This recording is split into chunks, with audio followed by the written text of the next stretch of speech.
Welcome to episode number 36 of the Castbar. The full crew is back and we are ready to go. Mythic Archimon has fallen and we are about to have the chance to fight for the other faction. We take a closer look at factions themselves, answer some listener mail, and review Silvershard Mines. Thank you and enjoy.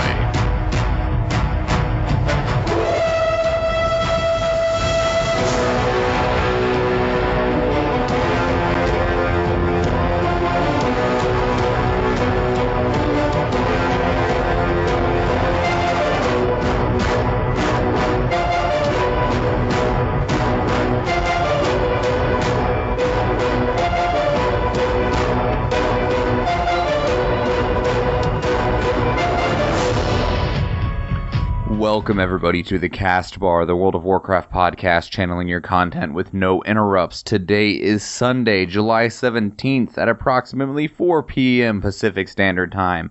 My name is Michael Schwan, and returning, I have Evan. It sure is returning. Hello. And Florian. Hey there, guys. Welcome back, gentlemen. It is good for you to be here. Really good to be back, honestly. Last week was definitely a very interesting experience for me. I don't feel like it went too bad. What do you guys think? It was pretty alright. You know, you did what you could with only one person. I kind of feel like we abandoned you, although we didn't have much choice in the matter. At least I did. No, I think it was actually a pretty good show, and I think we got some feedback mail from it, so you made an impression, at least, and I'm looking forward to reading that later on. Wonderful, I am too. What have you guys been up to? I didn't talk to you last week, and so we got 2 weeks to catch up on. Anything new going on? I've just been trying to beat the heat at work, man, and the hotter it gets, the more work I gotta do, and it's just... You work with plants, right? Yeah, so it's just strategizing and knocking all that out, you know. It's been really just kind of rough these past 2 weeks especially. And it finally got a little bit of summer. It's been easy for us so far, though. Yeah, I have been working. I actually am taking a vacation starting tomorrow, which is going to be great. I'm going to sit on my butt and not do anything. My significant other is going on vacation to Vegas, so I'll be just hanging out with the kid. And we're also going to be dog sitting someone else who's also going to Vegas with her. So we're just going to be sitting here, hanging out, petting a dog, and doing nothing. It's awesome. Other than that, I started messing with perler beads. You guys ever use the little melty beads when you were a kid? You make little patterns and you'd iron them or stick them in the oven or whatever you wanted to do. Absolutely, man. Yeah, I've made like Terra and Celeste from Final Fantasy VI. I made the Black Mage from the first Final Fantasy. I made Tanuki Mario. I made Jace the Mind Sculptor from Magic the Gathering. Yeah, talk about emergent market there. I don't think they were intending to sell to a huge, community of people who love 8 and 16-bit games. Yeah. But that's really what it turns out doing, isn't it? Yeah, pretty much. It's a lot of fun. And a lot of my friends are like, make me one. And I'm like, you're going to have to pay me money or give me stuff. And they're like, I'll totally give you stuff. And I'm like, yeah, free stuff. Considering, all it takes is a little bit of my time.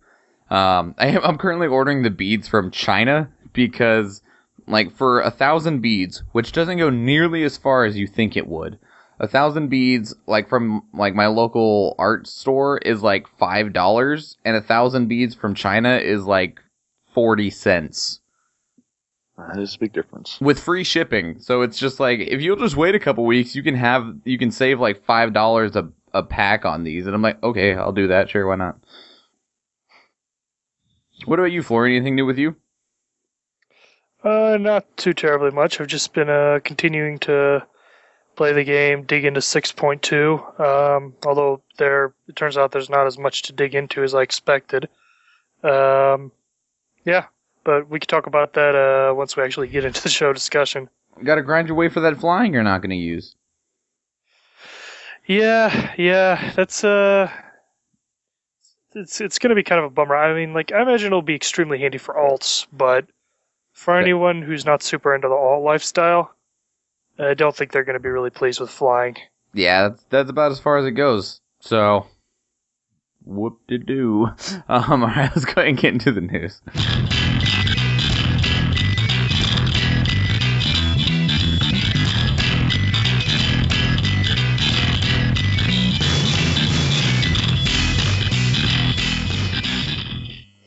Welcome to the news, everybody. We have just a couple things to talk about this week. First one is actually kind of a big one, in my opinion, and they recently announced that onto the PTR is going to be PvP mercenary mode. In my opinion, this is a long overdue feature, and what it's going to allow you to do is you are going to be able to queue up and play as a race for the other faction. So it's like there's 100,000 Alliance queued up right now and 0 Horde, so the Alliance will just become Horde players so that people can play more PvP.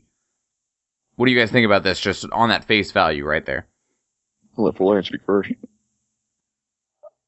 I think it's all right. I mean, it's going to reduce queue times, which are apparently quite a bit of a problem, simply because you don't have as many Alliance people PvPing as a result of the fact, not Alliance, as many Horde PvPing, because Horde generally, for whatever reason, like we discussed this in detail a couple episodes ago, whether it's poorer racials or not enough of a PvP community.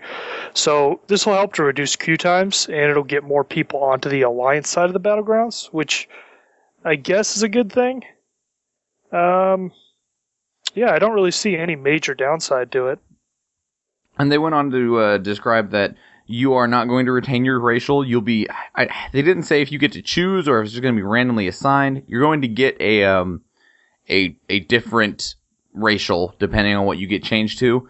But it's only going to be available when there are long queue times, and it's only going to be available to whichever faction is causing there to be long queue times. So, like I said, if there's a bunch of Alliance and not enough Horde, Alliance players will be able to go queue up as Horde players, but not vice versa, because that wouldn't really help anything. It's kind of a funny concept. I don't know if it would have been more kind of believable if they just let Horde teams play versus other full Horde teams and that kind of thing. Would that be less confusing? Or if they're doing this kind of like the Caverns of Time dungeon where they just change your entire character model, in which case it wouldn't be very confusing for anybody except maybe the player who got swapped. I don't know. I mean, I don't know. This is a really cool change, and I like it, and it reduces PvP times, which I feel like the company's been struggling with for a long time. Trying to get battlegrounds balanced, trying to make wait times similar for everybody. They kind of normalized it, I feel like, pretty well. I don't know. I haven't queued looking for group or looking for dungeon as a DPS in quite a while, but are those queue times shorter, more manageable now than they were back 2-3 years ago? Well, they were for a while, and now they've skyrocketed for some classes. I think Blizzard made some recent changes. I'm not 100% sure, but I know Hunters and Death Knights in particular have found that queues have gone from about 20 to 30 minutes for things like LFR up to, in my case today, I waited over 2 hours to go to Hellfire Citadel. So, and that's because you're waiting on tanks and healers, right? Or there are just too many Death Knights queued up, they don't want to fill a raid with them. Well, the thing is, like, at least according to the WoW forums or the discussion going on there, apparently the system is set up somehow that it tries to balance the different classes, or rather the different armor types. So if you're playing a class that a lot of other people play, basically a Hunter or a Death Knight usually, then you're going to have a much longer queue time than someone else. Also, if you use a armor type that a lot of people have, for example, plate, a lot of people wear plate armor. So if you're a plate armor class, you end up waiting longer because the LFR system tries to balance those out now. Why? It doesn't matter. It's all personal loot. I think probably the role you have versus affecting your positioning on the battlefield and making things not so clustered. For example, super melee heavy raid, you know. That's what I think is most likely the case, but I'm really not sure. Because like I said, the main classes I've heard having trouble with it are Death Knights and Hunters, which are melee versus ranged DPS.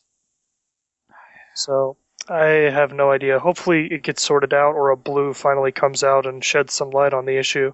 Well, if there's a improvement overall in the past couple of years in the length of queue times for PvE, them addressing their PvP queue times, and something they haven't tried before, something I've never heard talk of, something I'd never considered personally.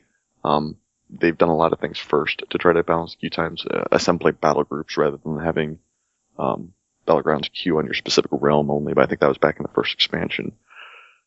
And what other kind of thing? More battleground holidays to try to bring more people into the battlegrounds in order to reduce queue times that way on specific time periods, but just letting us play for the opposite faction seems like it would have been the easiest thing to do in the first place, and maybe we wouldn't have to separate battle groups from different servers, that kind of thing. What do you guys think? Could this have been done a long time ago? It sounds like an easy solution, and it does sound like it makes sense. If you've got one group of players that can only be on the red team, one group of players that can only be on the blue team, it makes sense to sometimes let them swap teams to even out queues. I have to wonder if maybe the reason they haven't done it until now is because maybe it is difficult because of WoW's very arcane design and the engine it's built in. Because I know there are a lot of things that the developers would like to do that they can't because of how crazy the code like is. Increase the size of our default backpack. Exactly. That's the one that gets popularly referred to as the default backpack. Yeah, so I have to wonder if maybe something like that isn't at play, because it seems like it's such an obvious decision, but something that seems simple to us might be a Herculean task for a programmer to pull off. Is there any other reason why this might have been their last resort, coming from immersion, lore standpoint, or player satisfaction standpoint?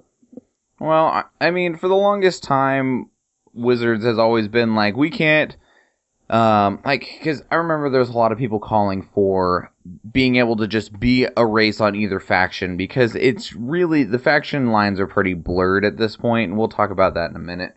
And, they were having this problem for the longest time of that they wanted people to be able to identify the silhouettes of the opposing faction, which has kind of went out the door now that pandas are on both sides.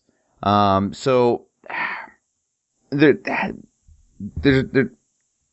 just not really anything there on terms of argument of why that would be a problem at this point. So I don't know if this is just them trying to pick a solution or if this actually is the best one they have. I don't know. Yeah, I'm not sure. Well, we'll see how it goes. It seems like we'll see if it's effective in reducing those queue times. I think the thing that'll mostly depend on if it reduces the queue time is because it's only available when queue times are long. So when there's more alliance than horde or horde than alliance queuing.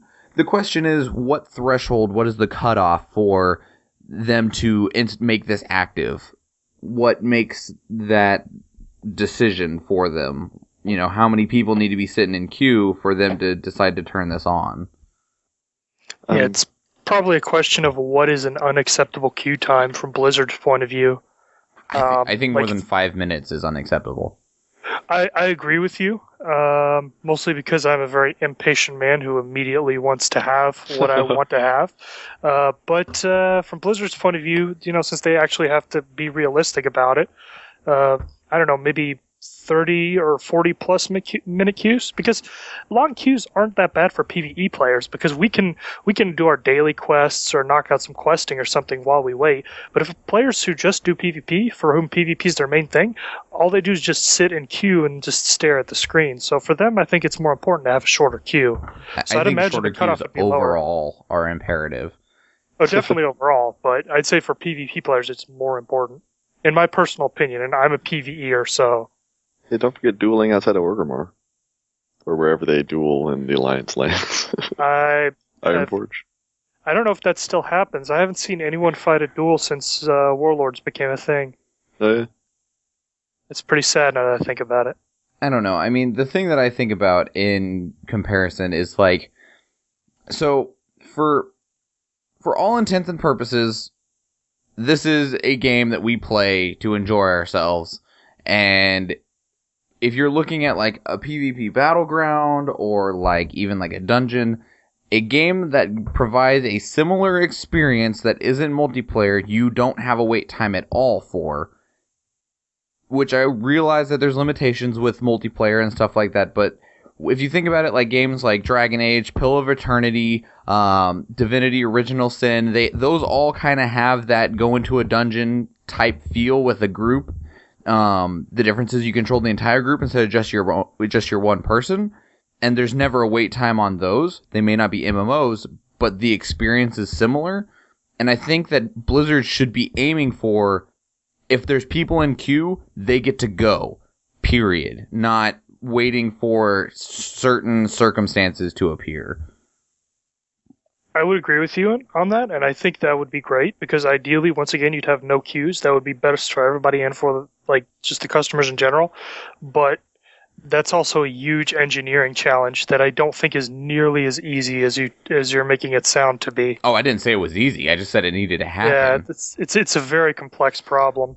Well, and I think the biggest problem is with the mechanic base that Warcraft relies off of that it kind of built this like perfect formula 10 years ago, between like tanks, healers, and DPS, and the way your abilities and cooldowns and everything work. And I mean, you can't argue with how great the gameplay experience is of Warcraft.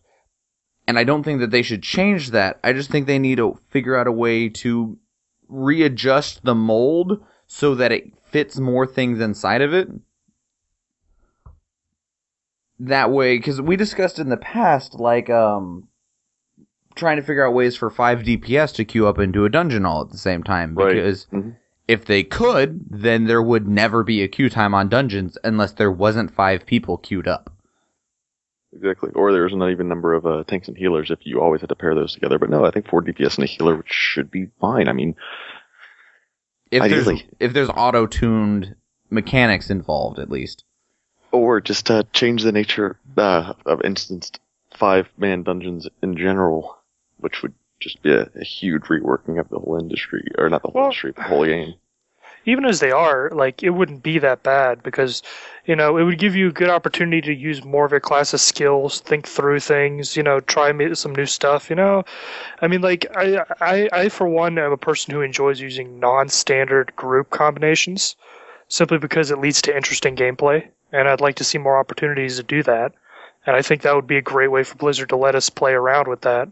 And dungeons need work anyway. I mean, they're continuously struggling with trying to figure out how to make dungeons relevant past the beginning of the expansion, which, I mean, I talked last week on my own about Mythic Dungeons, on if those will, like, next expansion of Mythic Dungeons come out right at the beginning, they will die the same way that regular dungeons do. The only reason that these Mythic Dungeons are good is because they currently are end-game dungeons, essentially. So they give better loot than, like, the earlier raids.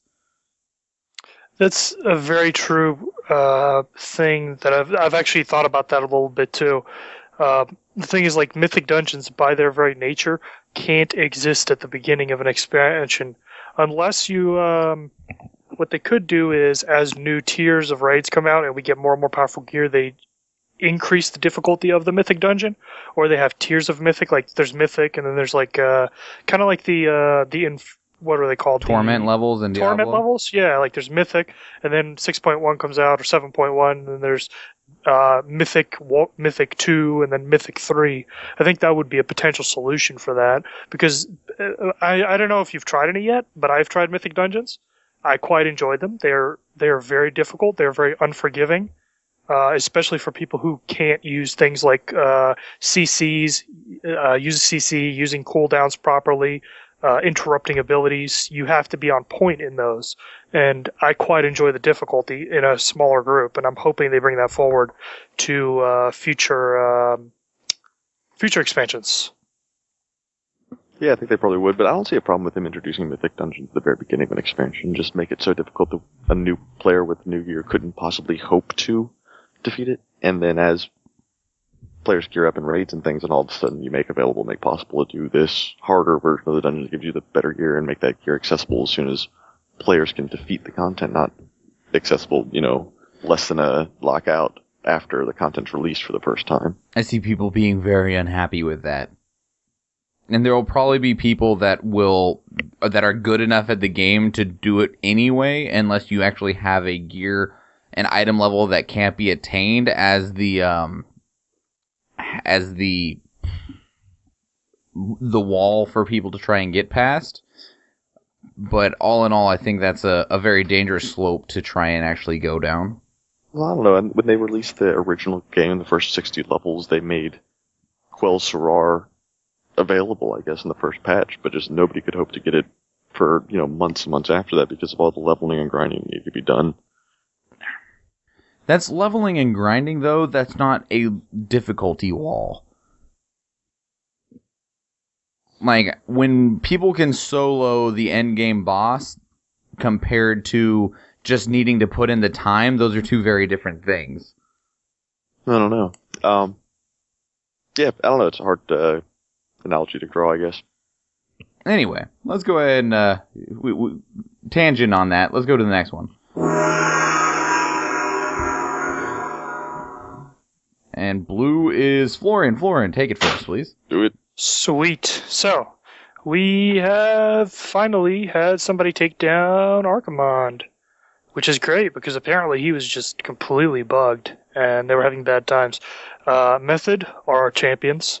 They came out of nowhere because we remarked earlier that we hadn't seen them at all in heroic race. So they just kind of showed up and kept banging their head against Archimond until they got him down. And they have been followed very closely by Paragon. And as far as we know, those are the only two groups that have currently completed the Hellfire Citadel raid all the way through in a Mythic. I wrote the notes this morning, and double checking, yeah, those are still the only two that have defeated Mythic Archimond. There are currently 6 others that are fighting him at this moment. Mm-hmm. Yeah, well, I just wonder, like, did it take him this long to kill him because he had some bugginess to him, or is he just purely a difficult boss? I don't know. It seems to be maybe a little bit of both. I mean, Method had 472 wipes, which is a lot. That's a lot of wipes. But, so, I mean, it could be either way. Yeah, half actually think it takes them to get reset for a new attempt. I hope like none at all. I hope they're just like, all right, wipe, reset, go. Unless they have to reevaluate strategy, maybe. I'd imagine by this point they've probably got resetting down to like an automatic science, where it's like, okay, we died, and then they immediately go into reset mode. They could probably reset much more quickly than anyone else can. Think about, I guess they might be dungeon running. They might be having one person use a soul stone each time, kind of thing. Maybe. Well, there's that new item or whatever, right? That it puts a buff on you so that the next time that you die after everyone is dead, it brings you back to life. Oh, like Divine Intervention or something. Because there's. Do you remember that spell? Yeah. Because well, no, I mean, like, after the encounter is dead, after the encounter is stopped, it brings that person back to life so they can cast Mass Res. It's the corpse run item. It's an item, right? I think it's an item. No idea what I'm talking about?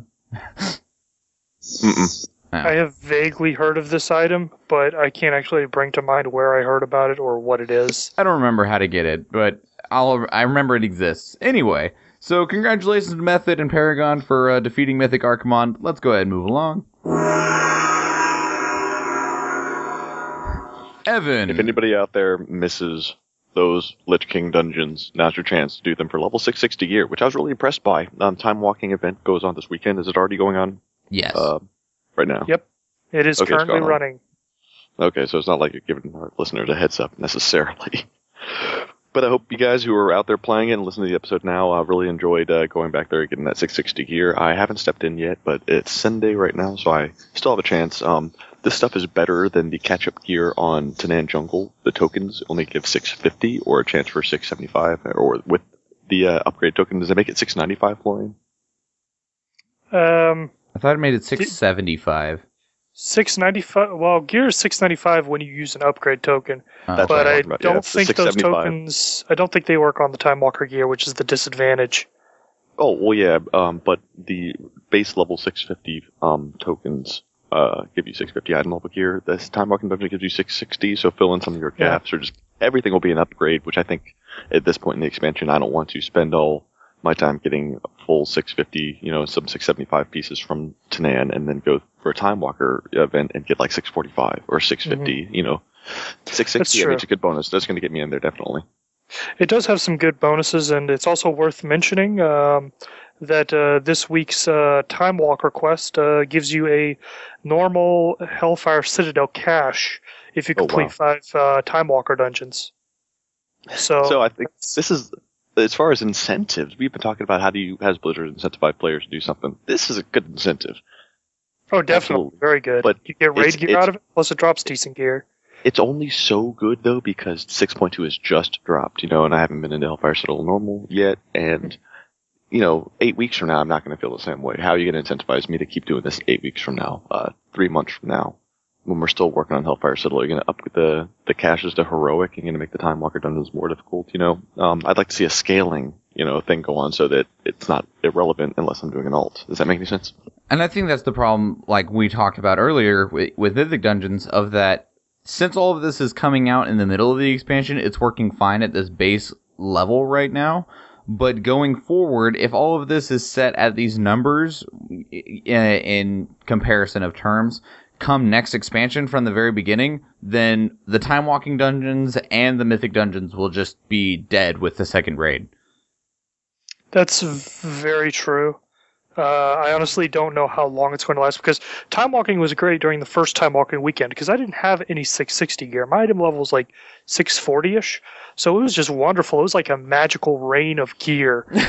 And this week, however, my item level is like 674, so I don't need any of that 660 gear. Wow. It is now useless to me. Like, You're getting up there, dude. Well, I've been doing almost nothing. Like, it's raining gear. Yeah, Tanad Jungle rains gear. I'm not kidding. You get tokens everywhere. How many upgrade items have you upgraded to 695? Upgrades for 695? Yeah. A whole crap ton. Like, it's so easy to get Apexes right now. It's not even funny. You're doing the daily quest out of your garrison lodge too for the I do my 800. It's like once every 2 to 3 days, and that's about it. And I still have tons of gear. Like, you have to put almost no effort to shoot, which is kind of a problem, because now it's like, once I hit 695, what the hell am I going to do for the rest of 6.2? Well, what's the item level gear that drops in the looking for raid version of Hellfire Citadel now? 675, 685 for wing bosses. So it's all weaker than the Apexis gear, which kind of a problem for keeping LFR alive. LFR to last. Well, no, I mean, as far as a casual mode, I think LFR would be fine sticking around 685, 675. I think it's pretty good item level for, because once you defeat the LFR, like, what are you going to do with that high level gear if all you're doing is the kind of tourist mode? Are you going to join a regular raid group? Are you personally, Florian, going to try to do normal mode? I may. I mean, the main reason I don't do regular raids right now is because I don't have the time for it. It's going to depend mostly on how scheduling works out when I get out of here and go on to my next location. Right. Well, don't forget it. There's always just doing a pickup group for 1 or 2 bosses and then heading out. I mean, there really isn't any shame in that or inconvenience in that for the raid leader, even if you're just running a normal group on a Sunday afternoon even. People join, people leave, you refill it, especially DPS. It's no big deal. And it gets you some exposure to the bosses so that when you do have that opportunity to devote 4 hours in a night with a group, you already know a lot of the strategies, at least to begin with. Yeah, that's definitely something that I would be interested in doing, but right now it's just kind of, like, because I enjoy raiding. Raiding is super fun. I used to raid a lot, especially back in Wrath. But now it's like, I feel like if I get just a little taste of it, I'll want more, basically, Oh, yeah. And then I'll just be like, oh, damn it, I don't have time to do this raiding thing properly, and it's just, yeah. I'd rather either just do it properly or just not do it all and stick with tourist mode. Which is what most of Warcraft is at this point. Yeah, I mean, like, I'm going to be honest about it. I'm a casual. I'm a grown man. I have a job. I don't have time to raid. I would love to because it's super fun, but it's just not realistic for a lot of people. I think one of the things that would make the largest difference with these dungeons and with everything that we're seeing here is if they are actually able to push that schedule that they were talking about, if they want to actually push expansions, push patches to where Warcraft is like this constantly evolving and entity that's churning out just tons and tons of content, if they can actually hit that, I think all of this isn't a problem, because we'll be moving quick enough that as soon as something gets old, we're immediately handed something new and like, ooh, something shiny. And then as soon as we play with that enough that it's not shiny anymore, they give us something else that's shiny. That's a big if. That would be the ideal situation, and hopefully they can pull that off because I know they've wanted to for a long time. But we'll see. We'll see. We will see. We shall see. All right, let's go ahead and do a closer look.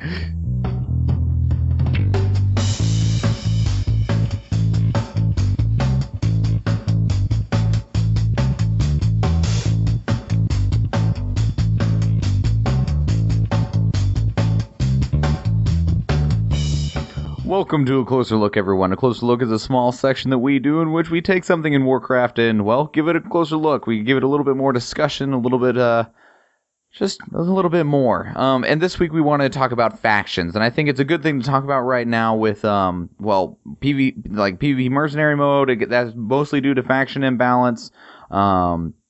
So it just kind of fits. So we got a few bullet points we're gonna go down, and the conversation I just left it to evolve whichever way it wants. The first being interaction. I think the first thing that I want to mention is how much interaction exists in the story, especially in a non-violent way that doesn't exist otherwise. Like, we're not allowed to talk to the opposing players. We're not allowed to do anything really with them besides fight them. Yet we constantly see in cutscenes and all those kind of different things. Right. We see our leaders, and not even sometimes our leaders, just random people just being like, "Oh, hey, what's up, orc? I'm human." You know, what is your guys' take on that? I think it's a natural evolution of the story because, no matter how mad the Alliance and the Horde are, perpetual war is not a thing you can do. It doesn't work. So at some point they're going to have to get peaceable, and people are going to start to get along, and that's what's kind of happening in the story because it's the only thing that makes sense. The problem is gameplay-wise, that's kind of weird because gameplay-wise they want us at each other's throats because it's Warcraft. War is kind of the point. So they've got into this really awkward situation where they need to do one thing in order to drive the gameplay and another thing to push the story forward. I would like to see more opportunities for us to interact with opposing factions.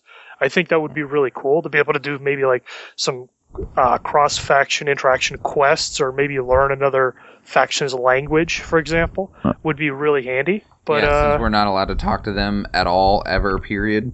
Yeah, and that's probably the limitation that I find most archaic of all. The unable to talk to them? Yeah, because, what's stopping me from buying, Rosetta Stone Orcish and just, figuring that stuff out, you know? Exactly. Well, and in the cutscenes, they all speak the same language. Exactly. Everybody speaks American in the cutscenes, so there's no reason they can't do that now.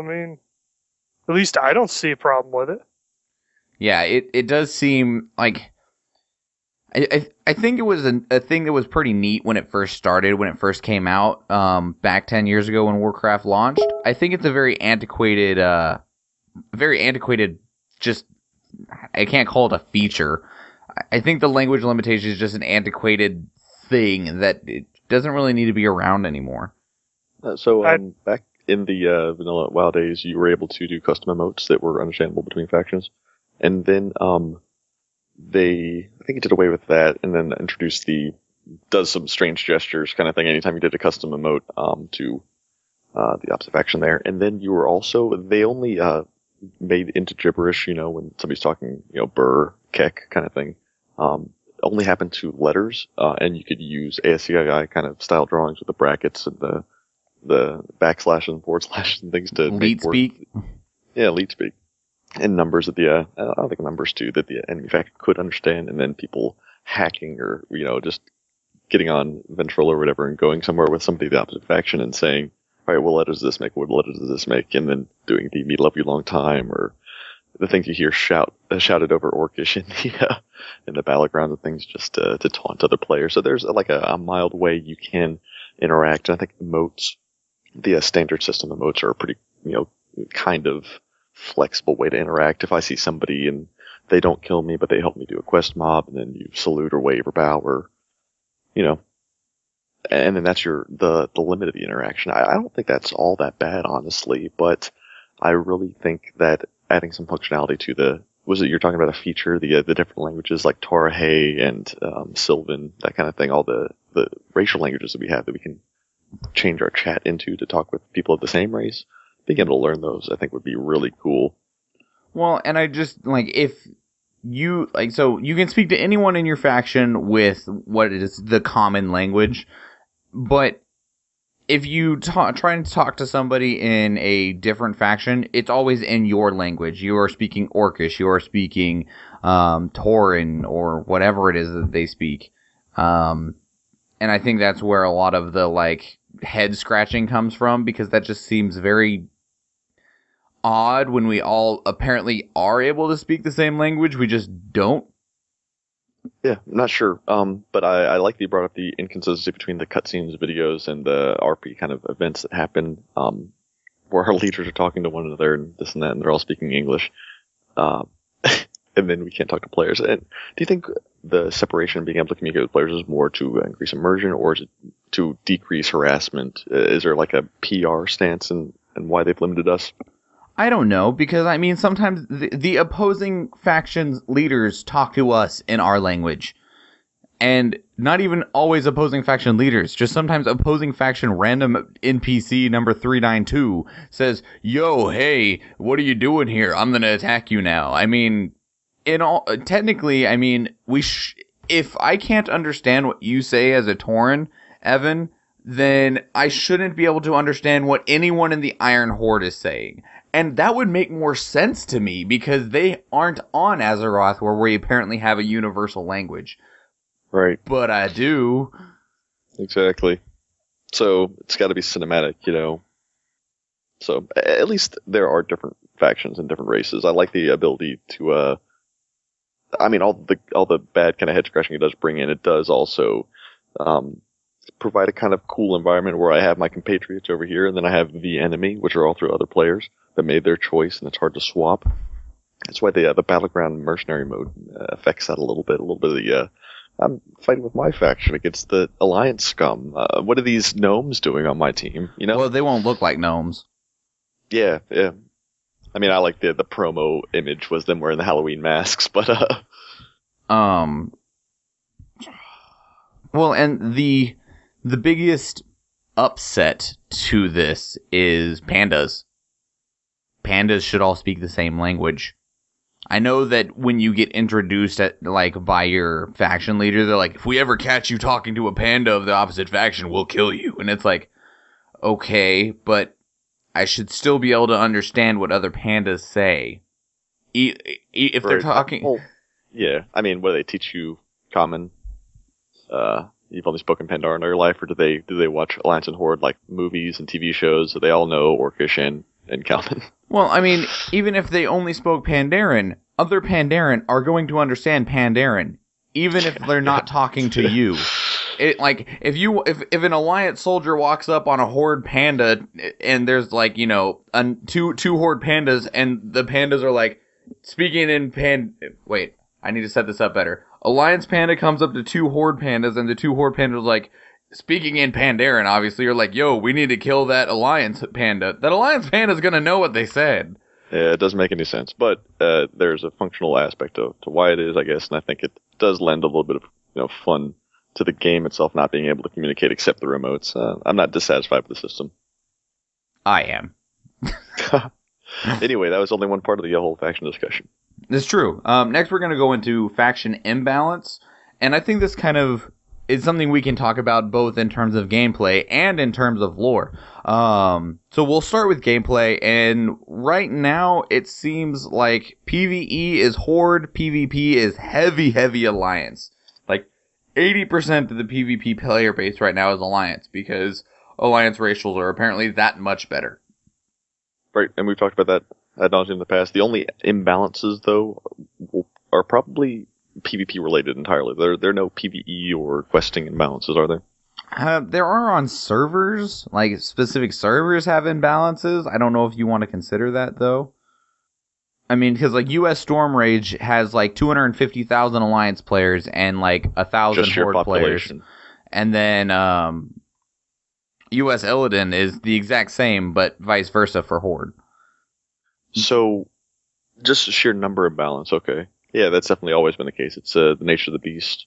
I believe, though, in terms of like players across the game, I believe the numbers are pretty even for gameplay. Yeah, isn't that strange?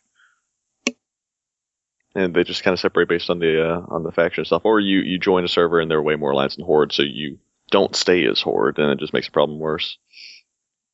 Yeah, I don't know. It's. I mean, I've always been alliance, and I've tried horde, and then I was just like, whatever.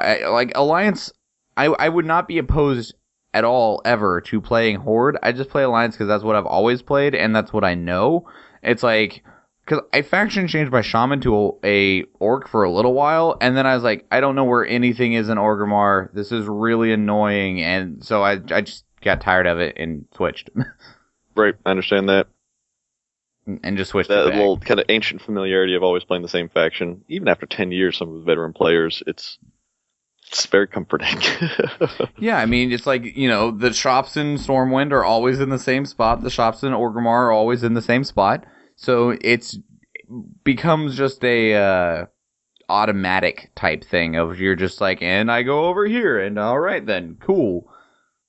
Exactly, and that's what makes it so hard to play like other games too. Like getting into like Final Fantasy XIV, I tried for a little while, didn't work. Yeah, I tried WildStar for a while. It's not free yet, but part of a humble bundle for the E3 digital ticket, which you can pay $1 for. You could have paid $1 for, was a full subscription to WildStar for $1, and I was like, yeah, sure, why not? I'll try it. And then I started playing it, and I was like, I'm just gonna go play Warcraft because it's what I know. Yeah. So, Florian, you might have the most experience playing on both factions. What are your highest level characters on each side? On Alliance side? I've got each side, rather. Oh, I've got max level characters on both sides. And have you leveled them all up, or did you use any boosting, or? I've hand leveled characters from the ground up on both sides. Okay, so what is your main opinion of the differences in the questing experience throughout the expansions, or just in general? I would honestly say it doesn't feel to me when I play as if there are that many differences. Okay. There are so many quests in common between the two sides, and so much in common in terms of the storylines, that it doesn't feel that much difference to play as a Horde player as opposed to an Alliance player. In fact, there were many times, like, I recently switched over to Alliance during late Pandaria from having played Horde for many expansions before that, and like I was so comfortable and it felt so similar to Horde questing that I would often automatically run to Horde turn-in areas, having forgotten that I was no longer a Horde player, and get killed by the guards. So Right. there's really not that much difference anymore between the two factions. I don't think I've ever leveled an Alliance character through the Burning Crusade, so when I am doing Wrath of the Lich King and I'm seeing all the Alliance hubs, I'm kind of saying, like, what are they doing over there? What is it? Generally, they're doing exactly what the Horde people are doing at the Horde hubs. There's no mystery or magic to it. It's just So I guess stuff. but there is an illusion, I don't know. One of the times that I remember most about the differences was questing through Mist of Pandaria down in Crushering Wilds, the place below the Valley of the Four Winds.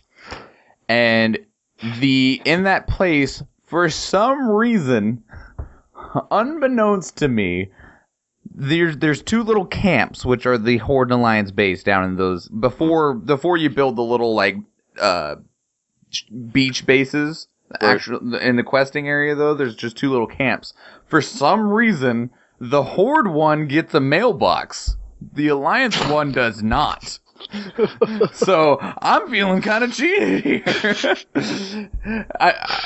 I was really grumpy because I needed a mailbox, and I was like, ooh, there's one over there. And I ran over there, and I was like, it's in a Horde base. Wait, is there one at the Alliance base? And I ran back and I was like, no, there's not. So I went in there and killed everybody just to use the mailbox. It's really funny. It was a very necessary thing to happen. But I did a little bit of questing when I was on Horde, and I've tried several times to start Horde characters. And every time it's just been like why, like, one, I have so many Alliance characters, and two, I'm just like, it's kind of the same, like Florian said. Like, I initially thought that I wanted a Horde character to see things from the Horde side, but they're not really that different. Interesting. Yeah, definitely. I'm Horde purist right here, and my definite impression is that it's a lot different. Well, I'm sorry. But I know experience. So I guess Blizzard did a pretty good job saying, "Ooh, they're doing something over there. We better stop them," kind of thing. Being on a PvP server, yeah, I want to stop them. I didn't realize they're also collecting wolf tongues for some kind of wolf tongue tonic. Oh well. I mean, we might not be building like you gotta save the Horde Chieftain, so you gotta save the Elder Orc, so go build us a tonic. We might instead be like, we need to kill these plants off, so go build us a poison. Exactly. Yeah, I understand.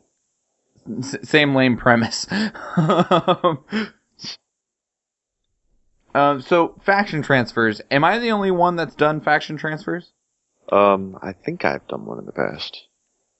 You think? No, I think only a race transfer. Okay, what about you, Florian?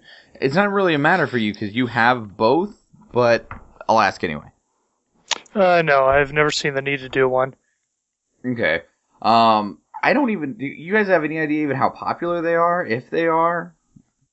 Not exactly. I mean, I got a couple buddies who, like switching over, play different, friends of theirs after playing for a long time. Your old buddies end up on all sorts of different servers and factions and things like that, and they're more important than the actual, who your character is playing at. No, I want to play with John, whatever, and him and his buddies are going, Alliance these days, that kind of thing. So sure. I think there's a lot of that going on, rather than saying, or PvP communities. How many people are transferring factions to the Alliance this PvP expansion? Apparently a ton.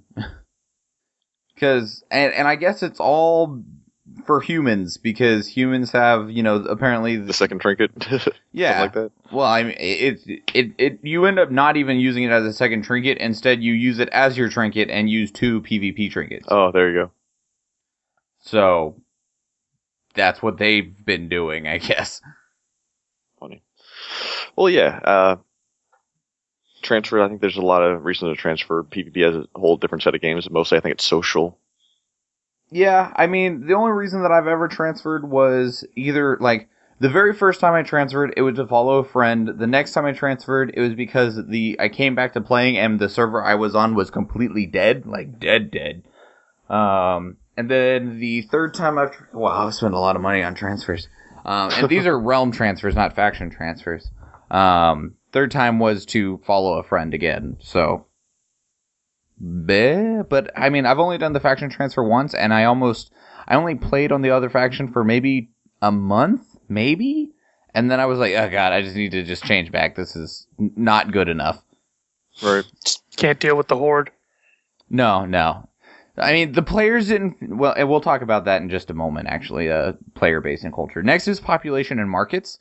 I feel like markets doesn't matter anymore now that the Horde and Alliance share an auction house. They didn't used to. Now they do, and so I just feel like it's kind of a... Because I remember being on a server that had heavy Horde and I was light Alliance, and things on the Horde side were like 50 gold, and they'd be like 400 on Alliance, simply because there wasn't enough of them. Yeah, they used to be a big problem, but now that we've got the integrated auction house, it's kind of gone out the window. I don't really think there's any real difference. Like, right now, the only difference between the two factions, the real thing that might make an economic difference would be, like, I know some races have racials that give them bonuses to certain crafting abilities, but since it's so easy to level crafting now, that really doesn't matter at all.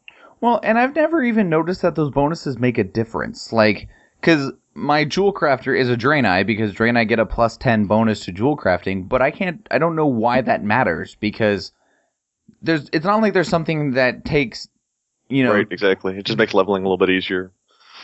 Next time, yeah. I mean, but like right now, it doesn't make like any difference, because the only thing that it does is whenever the level gets raised again, I already have 10 levels, is as much as I've seen it do, which doesn't do much.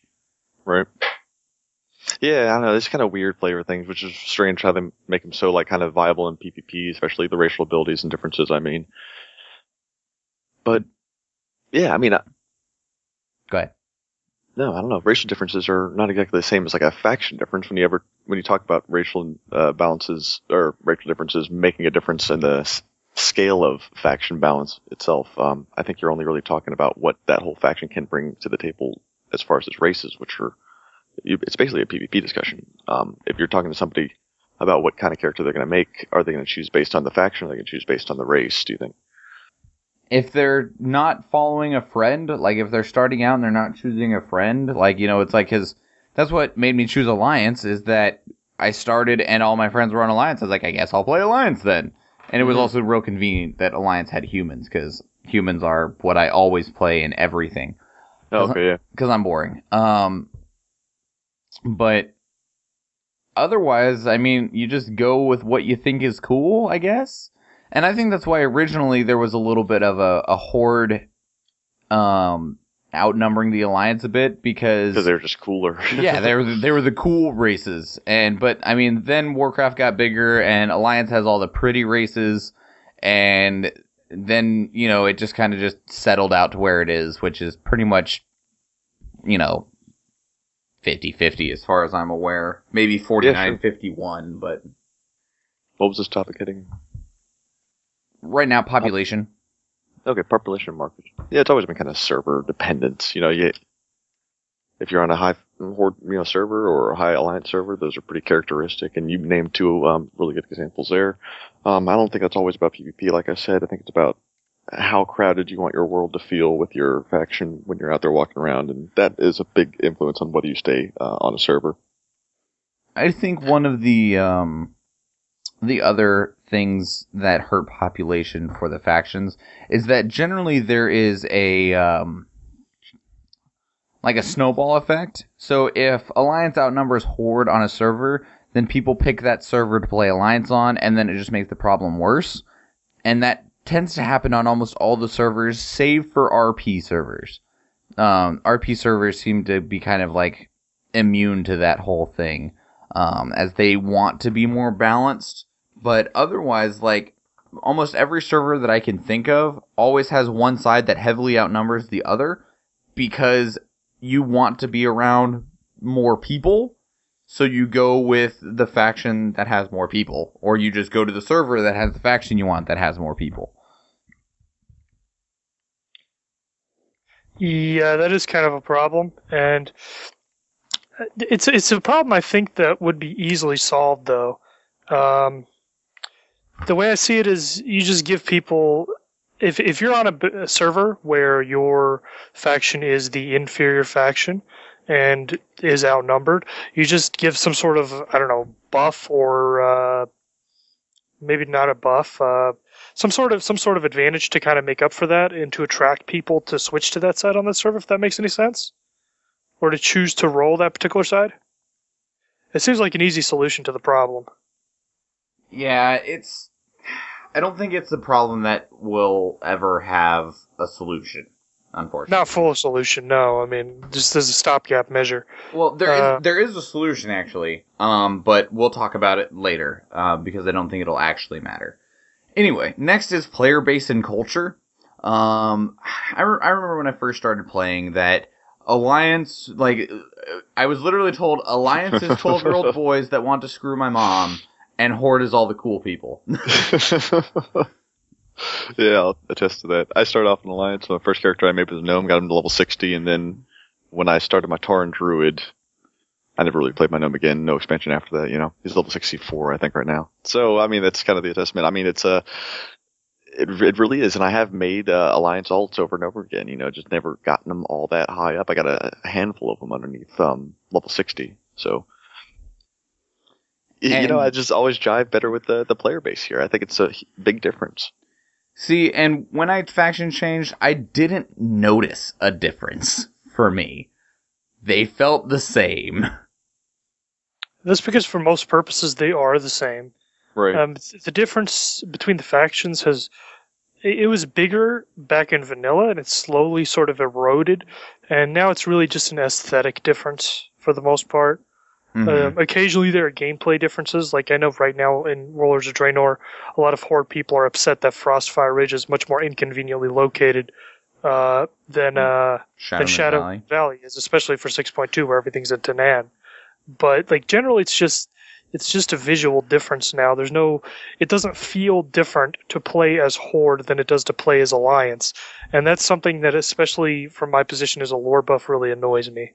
Sure. Because it should feel different. So your quest givers should be, they should be giving you different types of quests. You should have different types of values or beliefs or ideals in the things that you do. But you just end up, collecting the same 6 donkey hooves for your quest giver that the Alliance is collecting. It's always the same. Yeah, exactly. Assuming that the quest giver is any different. Well, and another thing that we've talked about before is just how... It's not antisocial, but dead social the game is now. There's just so little interaction between the players anymore. So, I don't know if it matters, It would be cool. So, what we come up with is that there's separate factions. There are a lot of differences. It affects your gameplay moderately to a lot. I mean, I think it affects your gameplay kind of in a restrictive sense more than it affects it in a what's a different word, and the extent that allows us to experience a different side of the whole story or a different side of the whole player base, Mm-hmm. So it's just like the main advantage is to choosing Alliance is that you can, I don't know what. I think the only thing it affects are that you can't do this, that, or the other thing. Yeah. I think the only thing it affects is your personal preference for aesthetics. So, like, I personally like the appearance of Stormwind over Orgrimmar because Stormwind actually looks like a place and not a bunch of sticks. That's just my personal thing, though. And then the other one is if there's a race that you like more. Right. I think a lot of it is race preference. I love selecting races and doing things like tabletop RPGs, Dungeons and Dragons kind of thing, but if you're an orc and somebody else is an elf in your party, then you kind of have to deal with that on a personal level, but I'm not going to say as a Dungeon Master, you can't be on the same party, Sure. I don't know. It would be cool if you could just choose whichever faction you wanted, but then that would throw population and markets even more out of whack, just because of people. I don't know. If it's still a decision you make when you start a level 1 character and can't necessarily change it, then it doesn't matter if Taurens are on the Alliance or anything. Except it might balance PvP out a little bit more because people would play the faction that they want to play because of the people who are there or the experience that provides with the story rather than because you can only be an orc if you're in the Horde, Right. Yeah, I don't know. I don't... Let me ask this question as well. How much do you think Blizzard actually worries about this? Like, they're worried about PvP imbalance because it makes queue times way too long, but do you really think they're concerned about it otherwise? Probably not. I don't think faction imbalance hurts the game that much, to be honest. Like, you can, especially now that a lot of stuff is instanced and you've got LFR and Dungeon Finder, which run on battle groups, it's not that big of a deal to be on an imbalanced server because the balance isn't going to affect you a lot of the time. Right. So I don't think it's a big priority for them simply because their current game design sort of skirts around that problem and makes it not a huge issue for most players. Yeah, okay. I agree with that. Okay. Interesting. So, last bullet. Future for the factions. Where do we see the factions going? This is something that they've talked about, not Blizzard, more the player base, over and over and over again through the years. And that's things like, a third faction, getting rid of the factions, making race locked to faction not matter anymore, so humans can play on the Horde, etc. You just choose which faction and you choose your race. The neutral faction, which ended up just being pandas, which is not really neutral. Right. Where do we see any of this going ever? I think you named all the conceivable possibilities. Do you want to talk about any of them, though? Let's see. As far as likelihood of happening? Just in general. I like the idea of factions dissolving almost entirely, except for like a heritage thing. Have the Tauren be a kind of have their capital city and all that, and have their own kind of story associated, but not to be tied to the Horde specifically. So you can still have that experience, but you could also have an intercultural experience too. Sure. If I'm a Night Elf and I want to connect more with the Cenarian Circle Brother Tauren people that I got over there, then I should be able to go and quest for them and do some, hanging out in Mulgore kind of thing. Mm-hmm. I would agree with that. I would actually like to see smaller factions become more important to characters. Like, for example, my main is a Death Knight, and, in my head, at least my character, as far as an RP sense, he identifies more as a Death Knight, as a Knight of the Ebon Blade, than he does as a member of the Alliance. That's like a secondary concern for him. So I would like to see, smaller factions. I would like to see factions sort of become more fluid, where big factions aren't, like the Alliance and Horde, aren't like super important all the time, and smaller factions aren't always being marginalized. If that makes any sense. No, that makes perfect sense. I mean, really... I'm not sure how you would do that gameplay-wise. It sounds very difficult, but it would be very nice to see. I mean, because a large amount of the time, it's really still humans versus orcs.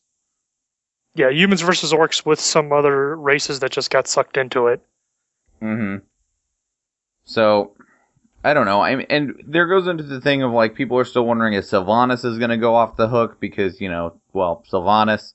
And if she does, that's another one of the bigger questions, because when Garrosh went crazy, there was a whole bunch of players that, I can't say a whole bunch. There was a decent number of players that actually agreed with Garrosh, and they wanted to be able to have the option to go help Garrosh, but they weren't allowed to.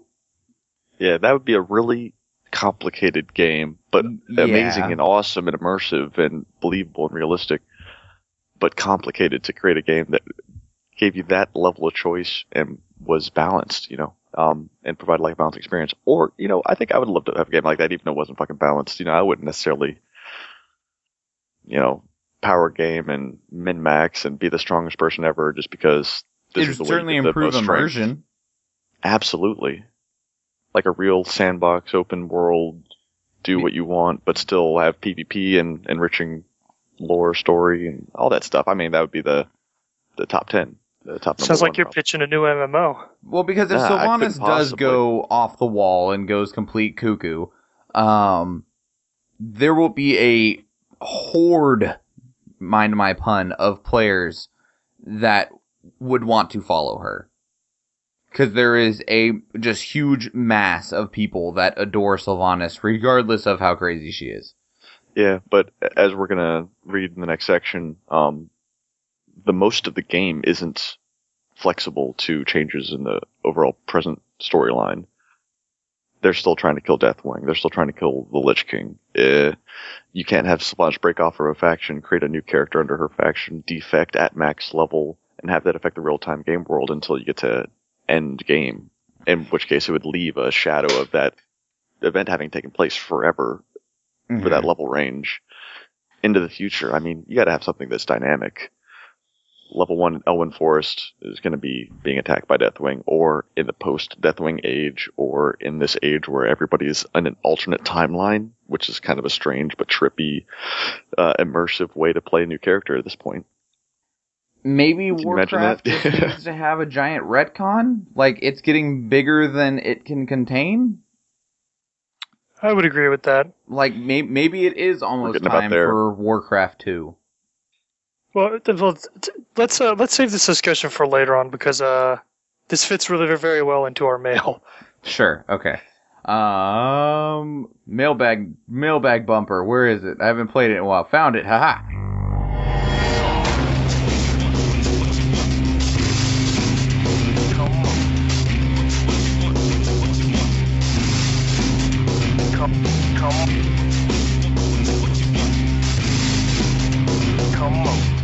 Florian, I'm going to have you read the first email after I tell people how to send us emails.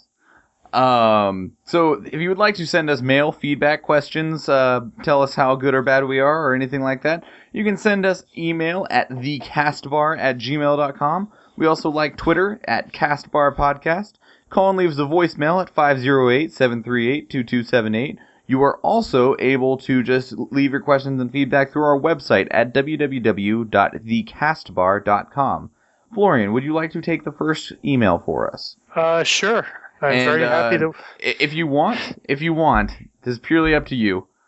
You can be, because he has little like role played out little sections here. I'll be the NPC if you want to be you. Okay, we'll do that. This is a really long email. Oh man, I feel like I'm looking at somebody's freaking doctoral thesis. All right. Hi guys. I could have just left the mail out and you not have an email. No, I'm very happy. Oh, okay. We have multiple emails. This is unprecedented. Okay. Hi guys. Sorry I haven't written in a while, but I've been kind of busy with life and other projects. I do catch the show every week. Awesome. Keep doing that. And some ideas have been percolating. Here's what leveling a character is like now. From level 1 to 60. I, the player, here I am, sir, reporting for duty. Welcome! I need you to go collect some animal parts to prepare for facing Deathwing. Deathwing? What's that? Big nasty dragon. Tore the place up bad. Train hard, hero. You're gonna have to take him out. Yes, sir. Very good, sir. I won't let you down, sir. Sir. Then, from 60 to 70, it turns into reporting for duty, sir. Ready to take on Deathwing. What's that? Big bad dragon, sir. Tore up Azeroth pretty first. He's going down, sir. We don't need no stinking dragons. We gotta get Illidan. World's being overrun with demons, and we are prepared. Go get him, son. Okay. Whatever you say, sir. And then 70-80, you show up in Northrend. Reporting for duty, sir. Prepared to face Illidan, sir. What? Ready to get Deathwing? Who? Arthas! He'll raise you from the dead to fight for him. Go and get him. All right, 80 to 85. Back to Azeroth. Reporting for duty. I'm ready to go fight somebody. Arthas, Illidan, Deathwing, somebody else. I don't know. I don't even know if I care anymore. Deathwing! Yep, he's bad. And here's the thing. By the time you're strong enough to fight Deathwing, you'll have to move on because no one fights Deathwing anymore. He's old content, and you won't get support for old content. So what should I do? I just want to kill the bad guys. You know what? Just go ahead. Just keep leveling. Next expansion is just a year away. A year? That's it. I am done. Oh no. Don't leave! Have you heard of character boosts? So as you can see, this process is erratic, dysfunctional, and, dare I say, broken. Do you think this is fixable? Or should Blizzard even try? I've got my thoughts, and we'll write about that next week. Please do, Taikuda. I'm super happy to have mail from you. Until then, keep on keeping on. Taikuda. And we've talked about this in the past, of that Blizzard has said that the way that you have to play Warcraft is whatever you are doing at that moment is what is currently happening in time. So when you go fight Arthas, nothing after Arthas has happened yet.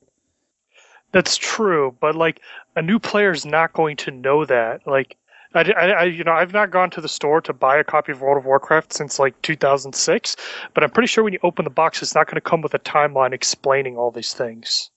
Unless it does, which would be awesome. I'd say it would be really great if it did. It would be helpful, but like, nobody's explains it. Like, if I didn't previously know Warcraft lore and I jumped into this, I would be extremely confused, to be perfectly honest. And I think anybody would be. And I think that's why Warcraft is having such a hard time bringing in new players, too. Because, I mean, most of what Warcraft is existing off of is people that were here beforehand. What do you think, Evan? I think we're going to win this game finally after 32 minutes.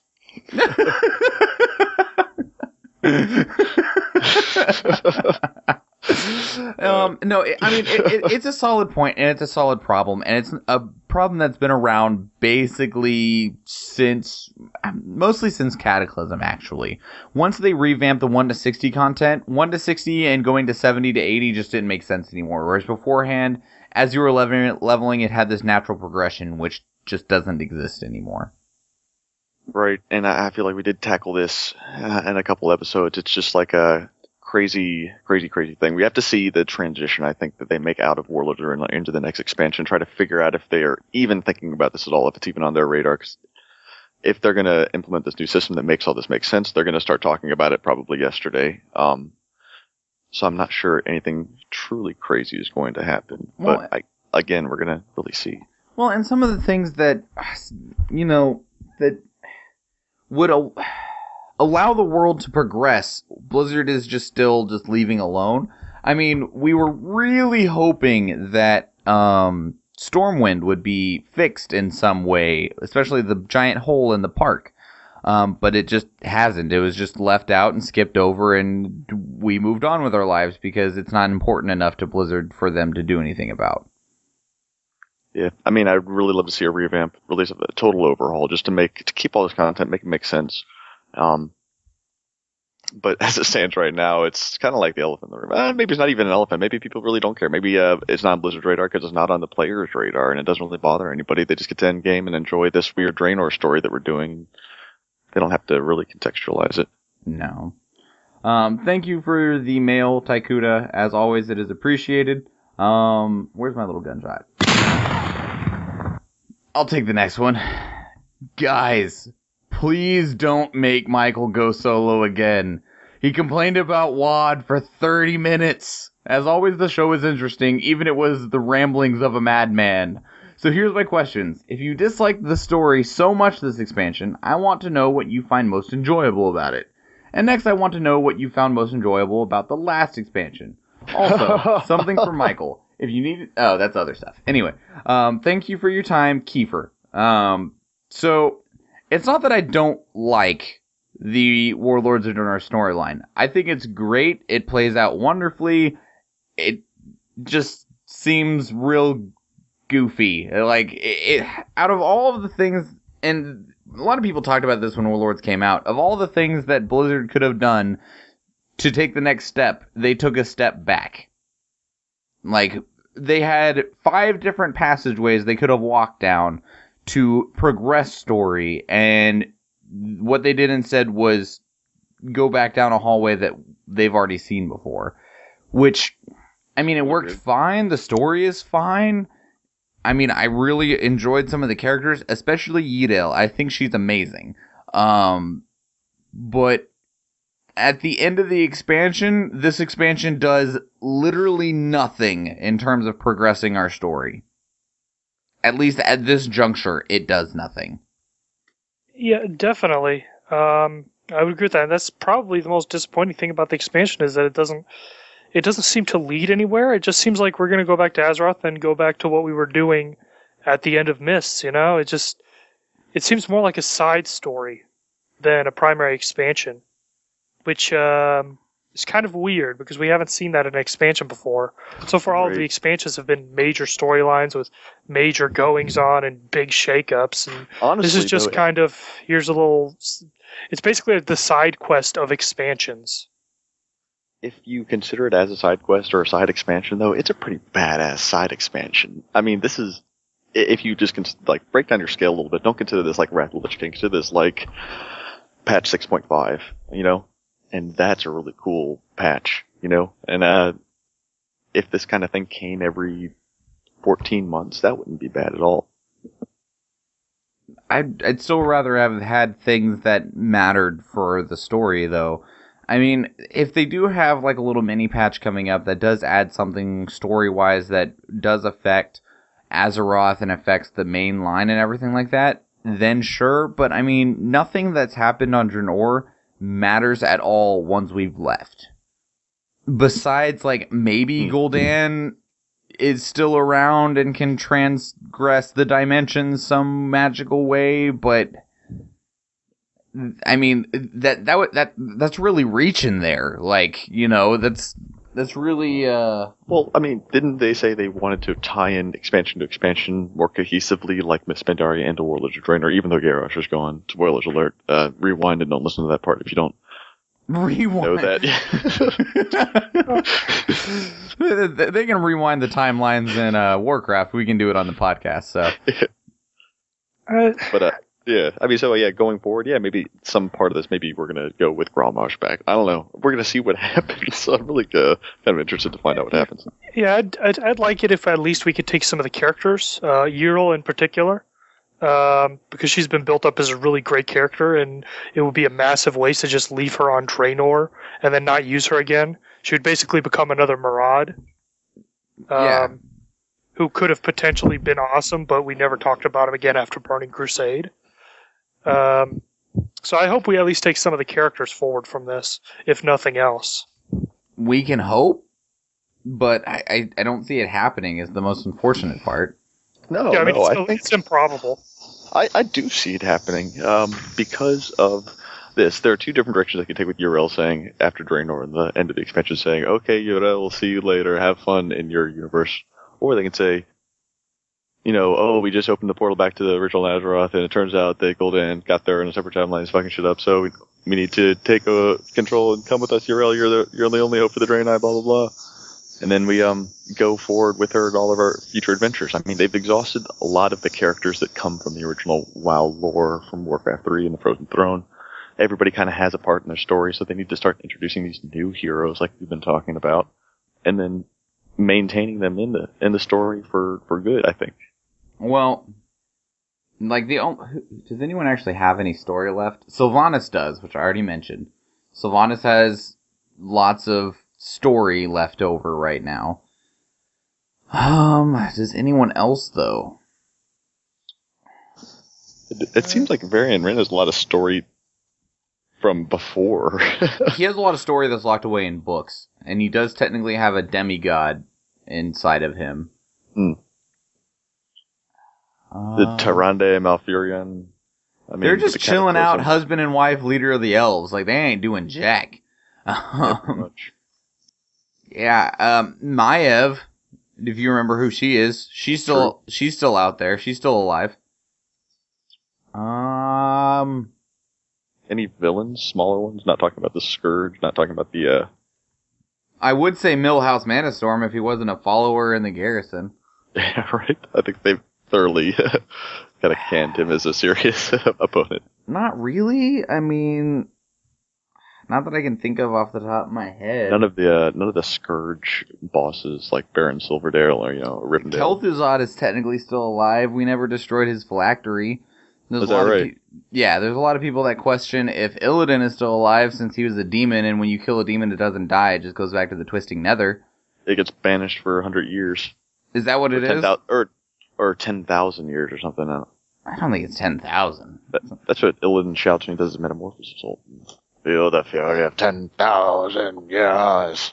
No, that's because he was imprisoned for 10,000 years by the Night Elves. Oh, I see. Yeah, he's pretty mad about that. Can't imagine why. But yeah, I know. I do recall from the War of the Ancients trilogy that when a demon is killed, he's banished for 100 years. Oh, no, never mind. This is Forgotten Realms canon.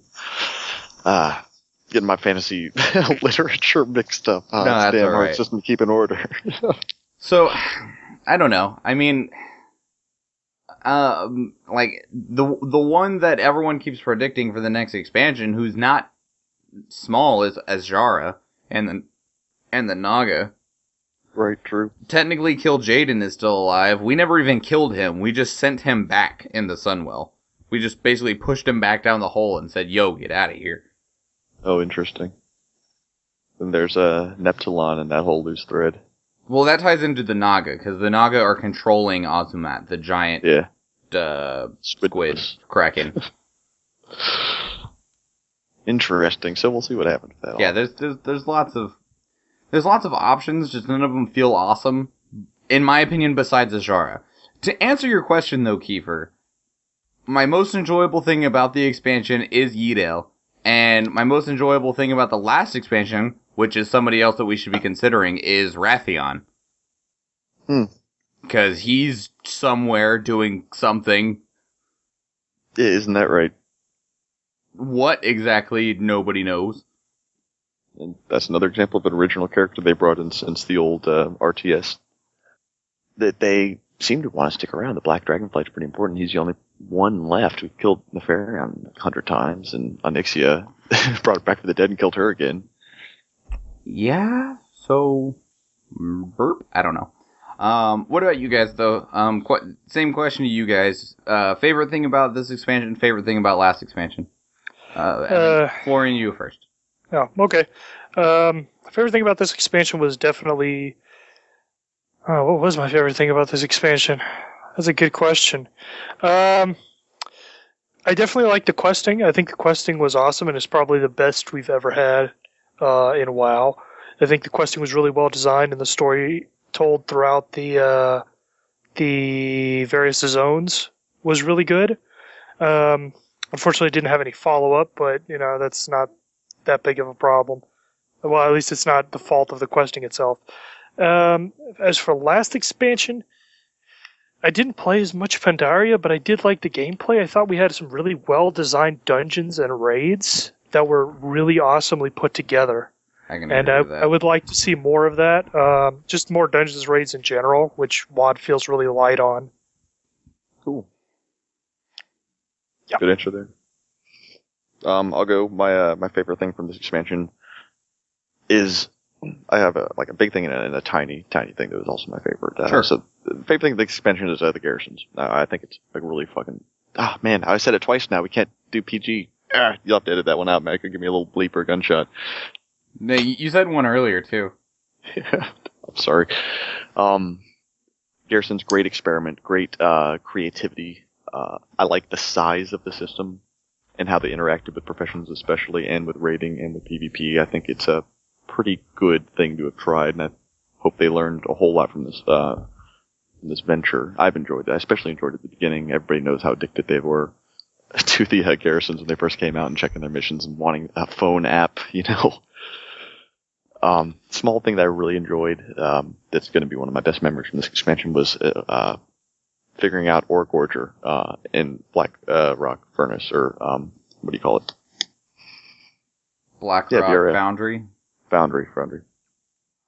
The Ore Gorger fight is hysterical, and it was a huge. I had a ball doing that. Barrel Monkeys of fun, trying to avoid him ramming into you and wiping 13 times. That was a boss I wiped on in normal motor more than any other one, I have to say. So really, kudos to Blizzard for that fight. That's probably one of my favorite memories from this expansion. You want to know how you fight Ore Gorger on LFR?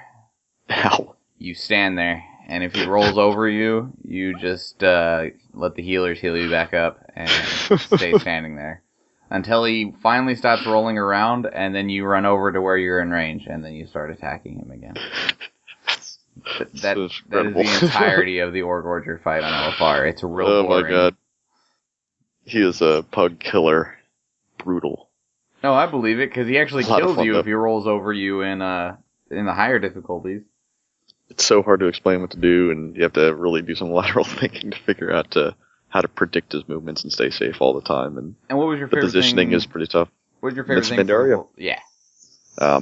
Timeless Isle, by far. I really like the Timeless Isle. That was also a new kind of concept. The second iteration of the Thunder, Isle of Thunder. I think Isle of Thunder was a whole lot of fun, too. It was just a little bit hard to move around in, all of the areas. If you just try to run from one side to the other, it's a lot easier to do that in Timeless than on Throne of Thunder.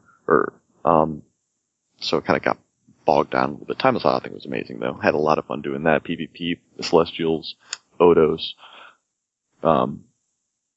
collecting Firewalker rep, that kind of thing. Favorite small memory from that one was probably, I think my favorite raid fight from that one was the Elegon, the Astral Dragon. Yeah, he was real cool. I still need to go kill him some more because I want that mount a lot. So I have another question on top of his question already. Since last episode I kind of said everything that I didn't like about Warlords of Draenor, what do you guys not like about this expansion? I'll go ahead and take a first shot because I think I'm pretty clear on what I don't like. I don't like how there was a lack of follow-up. I really enjoyed, like I said, the launch, the original questing in the zones and the storylines they set up, really great. The use of the characters and stories, generally great. I thought it was really good, and then everything just kind of fell apart. And a lot of the storylines that were set up, like a lot of the Shatrath stuff, or Shadrath, or however you pronounce it, I'm still not clear on how it's pronounced, and a lot of the Arakoa stuff never got followed up on. So we've got all these... we've got all these storylines once again that were started and then not finished, and that kind of, I'm a little sad about that because I like storylines and I like to see them finished. But it doesn't look like we're going to see a lot of these get done. That's probably, I think, the worst thing about WoD. Is they started out great and then they just kind of stopped, I guess. At least story-wise. Sure. What about you, Evan? The thing I disliked about Warlords, or disliked so far, is going to be hard to kind of select. I was really kind of satisfied. I think after all these years, I'm kind of checking my expectations a little bit and not being so, grieved about how things turn out. But the thing I didn't really like about the expansion was probably how easy it became for hunters to solo the Garn War mount just by themselves. Okay. I think that's really unfair. Small, I think Blizzard did a cool thing with the mounts and everything. A lot of new mounts released this expansion, but the variety of ways you got them and camping the Pounder guy. I mean, the fact that all of the reputation mounts were tied to like Pexus crystals, it seemed like, I got all those random mounts just from the bags. I mean, it was all kind of weird. Going for mounts is something that's kind of a timeless tradition of WoW. Every single expansion has the mounts that you go for and try to grind or camp for endless hours, and something that a lot of players really get gung-ho and involved in. This expansion, I feel like, with the Pexus crystals and the different currency and how they're trying to make reputations kind of work without making them so tedious, I think the mounts and how you got them were just kind of uninteresting. Granted, I did not do the barn. I know the barn, it was a big part of the garrisons that allowed you to get mounts from mount enthusiasts to spend some time doing training the little thing.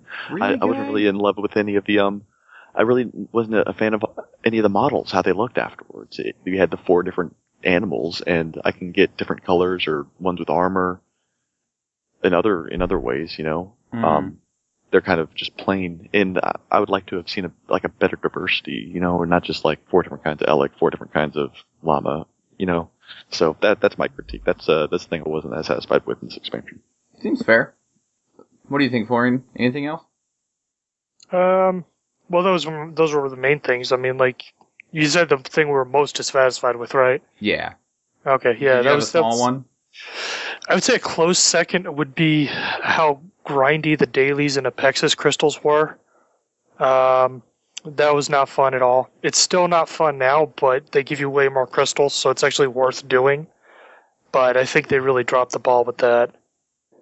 All right. Let's go and get into the review.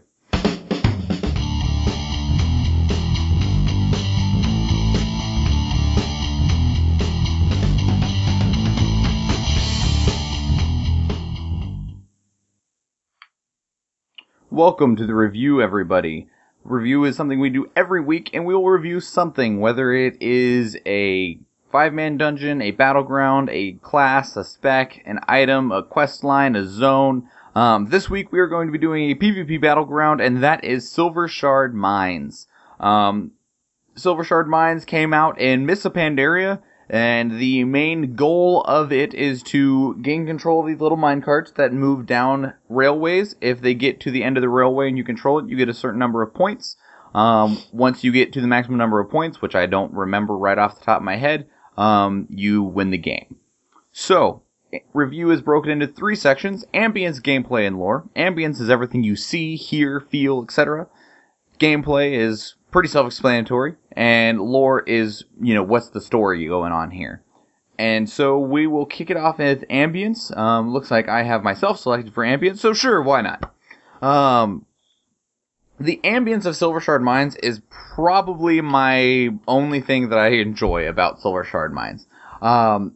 So, quick question, guys, by the way. Is there still entrances to battlegrounds on the outside? I don't know that. That's a good question. Because you used to be able to run into Alterac Valley and stuff like that. Are you still able to? I have not checked since queuing became a thing, to be honest. Yeah, I have no idea either, so I don't actually know if there's an entrance to Silvershard Mines. I think so.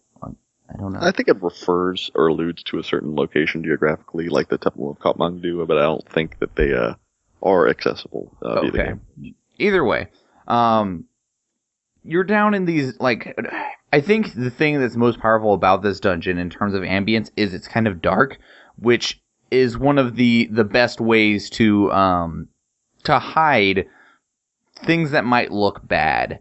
And Warcraft is aging, and we comment about, like, wow, this texture's kind of aged badly, and there's two things that are great here, of that it's all stone, because you're underground. Stone textures age beautifully, because they're real simple, and it's dark, so even the poor, quote-unquote, texture of the stone textures is made even better by not being able to see them very clearly. So, really, I think this battleground looks really good. There's also the great diversity between the different places that the tracks go, which I enjoyed a lot. I thought that was a very fun little thing of that, because there's the one that runs off towards the water, and then there's the one that heads just up the kind of like well-lit mine shaft, and then there's one that like heads down towards the lava, and it just... it's probably meant for a gameplay purpose of, it's like, the lava cart, I don't know what they call the other ones. Anyway, I can just remember people calling out to get to the lava cart. And it's just this beautiful air about everything, because you do kind of feel like this close quarter, cramped, nitty-gritty underground scrap. And that is just a real neat feeling to have. It kind of compared to like because we reviewed Alterac Valley not too long ago, and we described how it had this big epic feeling of this giant valley that you're traveling down, and this gave the exact same type of impression on me, just the exact opposite of close, cramped, tiny area, and I enjoyed it a lot. Where are you guys at? I think the ambience on this case is a whole lot of fun. The Miss Pandaria style is definitely carried over into here. It is stone textures, but it doesn't just leave it at that. The model of the ceilings all varied, lots of polygon count, really high quality textures on some of the things like the pipes and the stuff growing on the pipes and the wooden beams with the rivets in them. The lava scene itself has lots of little tiny lava waterfalls. I mean, it's pretty cool. A lot of work on in this is like in the same way that a lot of work went into Miss Pandaria art team in general.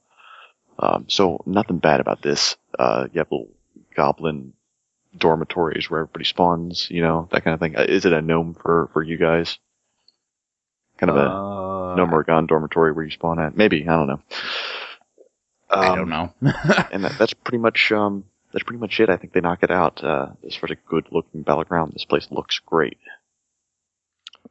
I'll agree with that. Like, when I first went into this place, I assumed it's a mine. It's probably going to look like crap.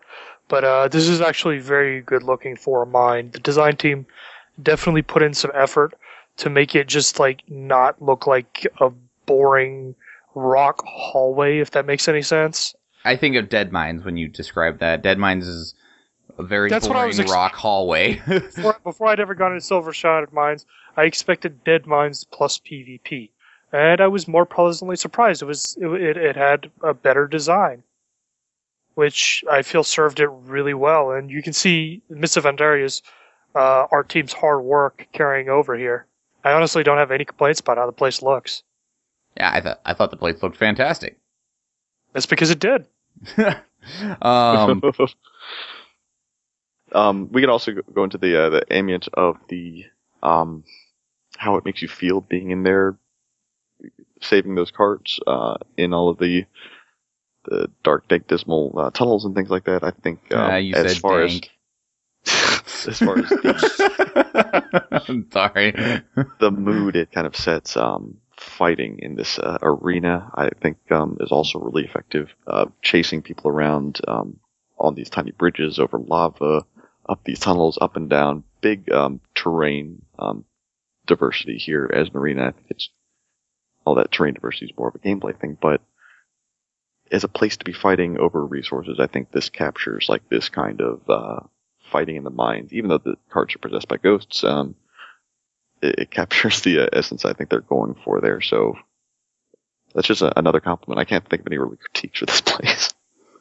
Sure. And, sometimes we get to the point where we just don't really have a whole lot to say.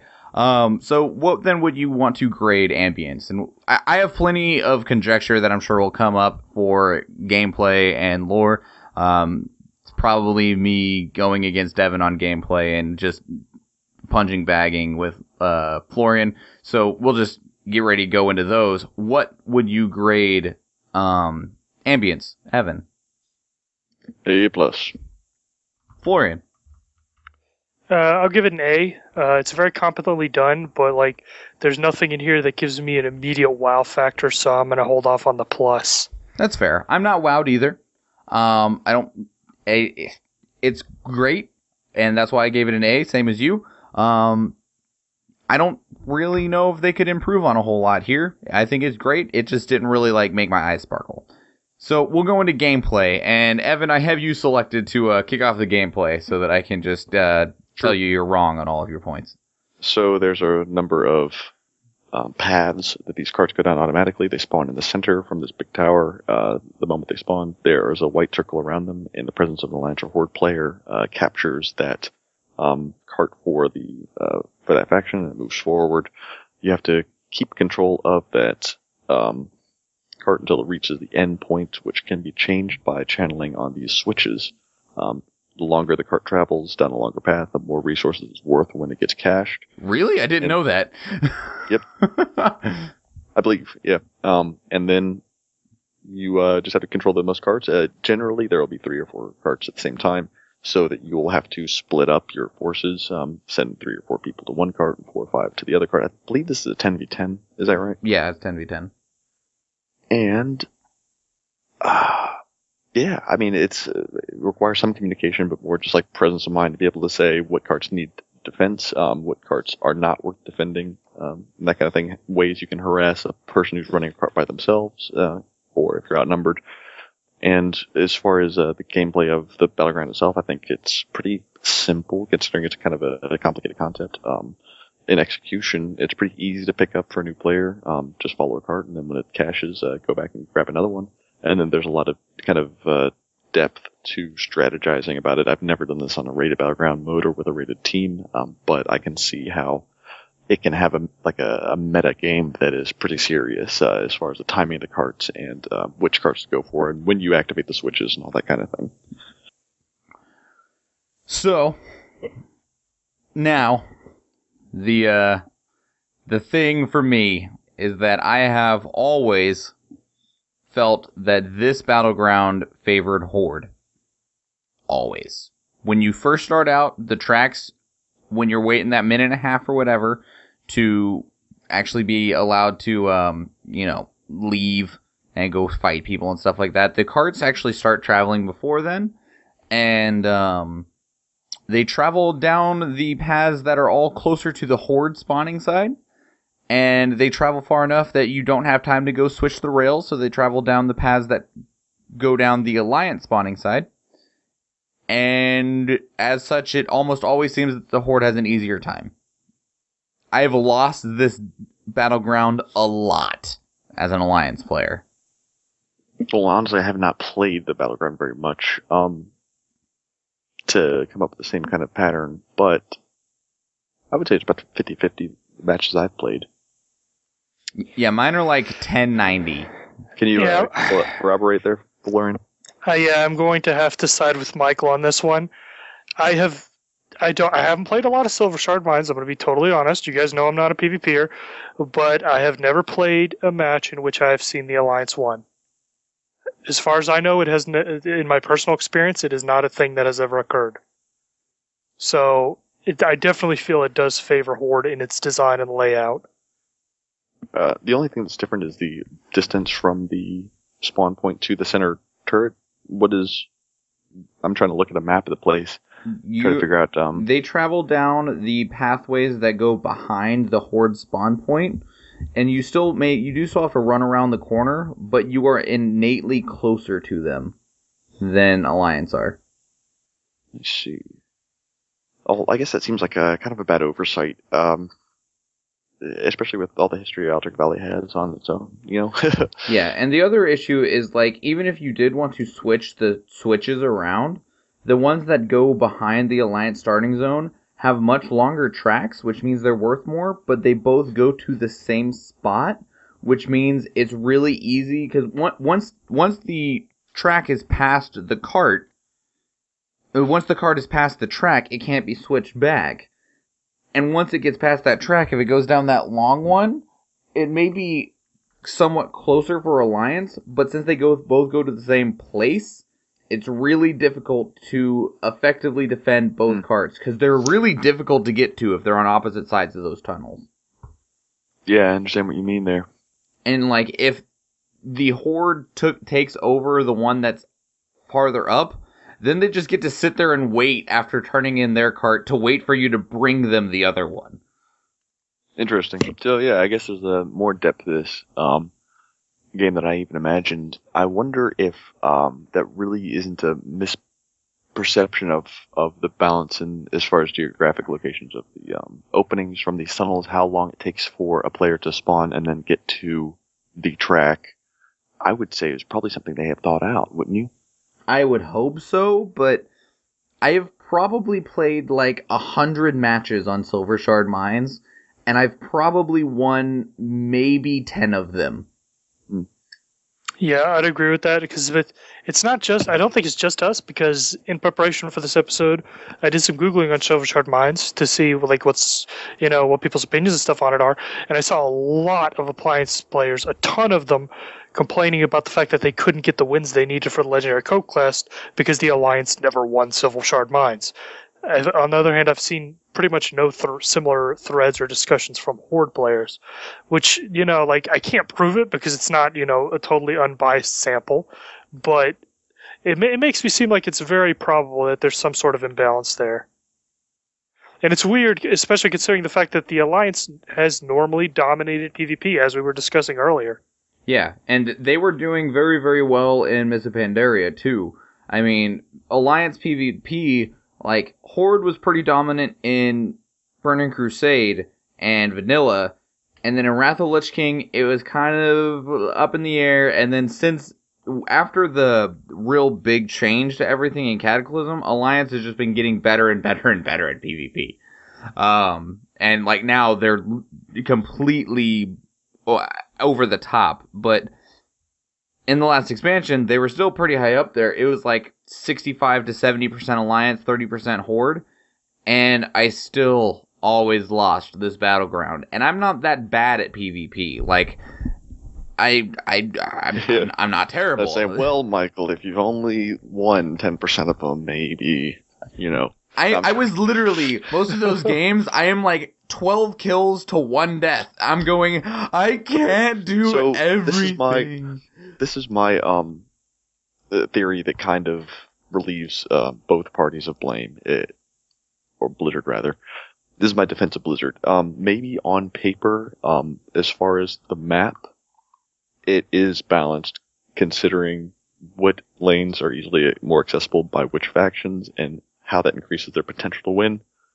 But when you have this kind of thing, you put it out in the open, just like all the raid mechanics, they have to change in testing because emergent gameplay mechanics that players kind of come up with. Or, for example, how everybody will kind of zero in after a couple of weeks on how to deal with a heroic dungeon boss, like where you all stand to kill the second boss in the Botanica, or whatever. Sure. These strategies kind of become homogenized and show up as like the meta game, like in League of Legends or Dota. There's a meta, you put your AD with support, and then you have a mage mid, that kind of thing. Yeah. The way players have homogenized playing this game favors one faction, but it's not the original balance intent of the developers themselves. What do you think about that? It easily could be the case, but they also never did anything to try and fix it. If it was just a matter of the emergent gameplay being you only dedicate yourselves to carts that are on short lanes, for example, they could just change the value of the carts or the lanes, Yeah, or, something. I don't know. I'm not good enough at design to think of how to fix it. I just know that it was a problem. But anyway, Evan, what would you like to grade the gameplay for Silvershard Mines from the Horde side? From the Horde side, Silvershard Mines, I'm going to say it's a solid B plus. Good new style of gameplay, dungeon, battleground rather. Pretty well executed, but obviously lacking on some of the key balance features that makes it an enjoyable battleground for everybody. Florian. I'm going to give it a B. It's really solid and fun to play. I really like that they have mobile objectives, which keep the gameplay moving and are really fun. Just that glaring balance error. If that had been there, this would be an awesome battleground.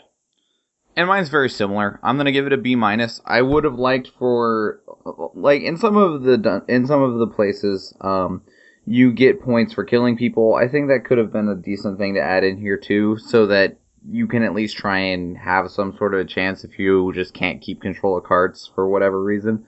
But the balance issue is the biggest glaring thing for me. If anyone out there is listening and can tell us, that there isn't a balance issue because of X, Y, or Z, please tell me.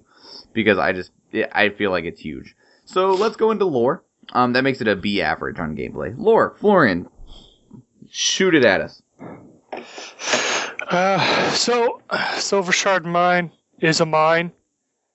Presumably with silver in it.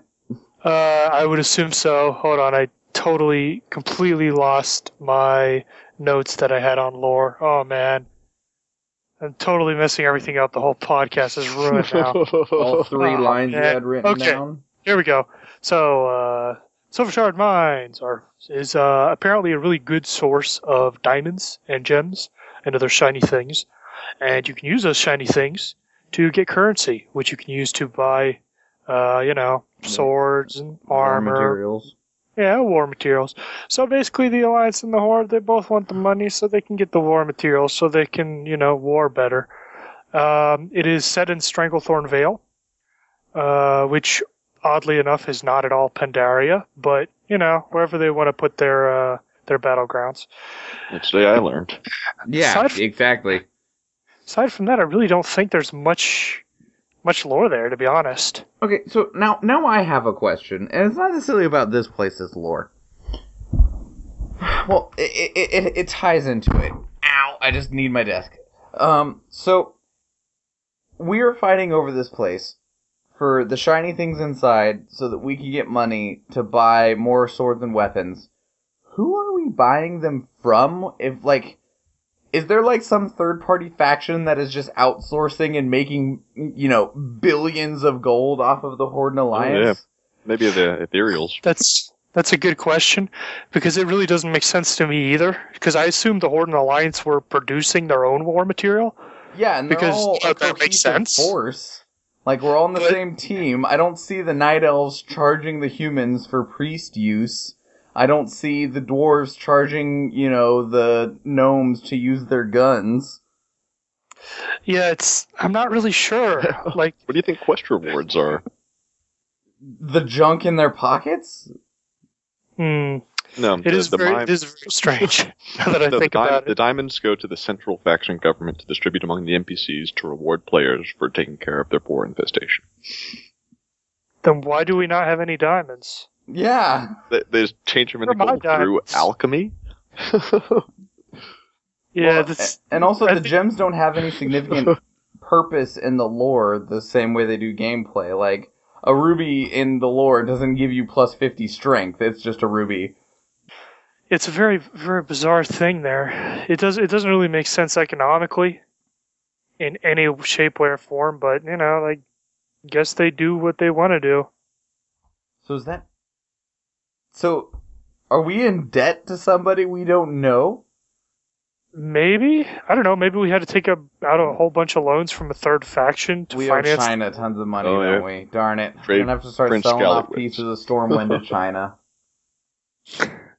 You mean to Pandaria? No, to China. Okay, that's good too. There is no correlation. It's just straight up China. Anyway, so some battlegrounds have a decent amount of lore. This one apparently has, none. Anything else that you'd like to add on top of that, Evan? Not exactly.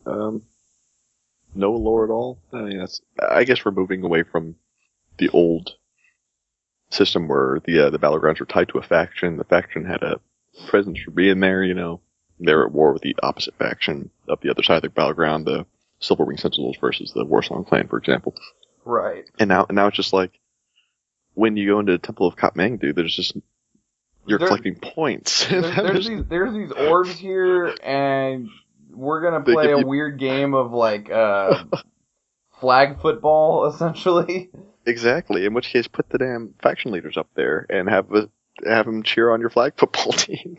That would be awesome! Blizzard, make it happen! Next expansion, flag football PvP. That would kind of been like a good battleground to have released with the Trial of Champions. Oh man, I enjoy this. This is a good thought. Anyway, let's go ahead and throw some grades out there. Florian. I'm going to give it a D, because, like you said earlier, the whole diamonds thing literally makes no sense. Like, diamonds have they really have no objective value. They're just shiny rocks. They don't help you finance a war. So... Well, they would if it existed in, like, our world, but it's not how this works. In the world of Azeroth, I mean, like, there's no, as far as I can tell, there's no major diamond and jewelry trade that's, like, international. I don't know. There has to be something that we don't know about, though, because, like, that's the whole story behind the Fias Brotherhood, is the Stonemasons Guild, the king refused to pay them. So, I guess there must be, like, a swordsman's guild that makes all the swords? You mean a blacksmith's? Yeah, whatever. Okay. Swordsman doesn't make the sword, they use the sword. Yeah, that. But, anyway, yeah, that would make sense. But right now it doesn't make sense. And I like my lore to make sense. So D it is. And I'm right there with you. Evan. Is he alive? There he is. A B. Just gonna throw a number out there to make it, throw a letter out there to improve the grade. This is, but I don't think the lower grade should count for 30% of the total grade on this guy, so I'm giving him a B. Okay. Well, I mean, it still makes it a B overall on the final score. Ambience with an A, gameplay with a B, lore is a C minus. That averages out at a B. Which, I mean, even if you took lore out, it makes it a B minus to an A plus. So to an A plus, B plus to an A minus. So whatever. I can't say that this is a fine battleground because I still feel like the imbalance exists. Whether it does or not, I don't know. Any other closing thoughts on Silvershard Mines? Get them damn diamonds. I think it's the goblins. I think goblins use diamonds. They're always mining diamonds in Stranglethorn Vale, from the Basilisk and all that. Fair enough. Yeah. Yep. Alright. So, again though, I feel like somebody's just real rich, and they're just gonna take over the world soon. Yeah, look how fat Trade Prince Gallywix's neck is. Yeah, it's kind of gross. Anyway. Disgusting. That is a wrap, everybody. Thank you for being here. Thank you to my co-hosts, Florian and Evan, for returning and not leaving me alone.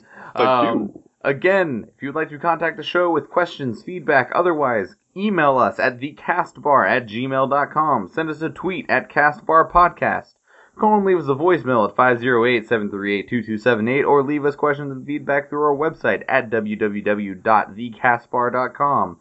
In addition to being able to leave us feedback, you will find all of our old shows on our website, as well as iTunes, Stitcher, and YouTube.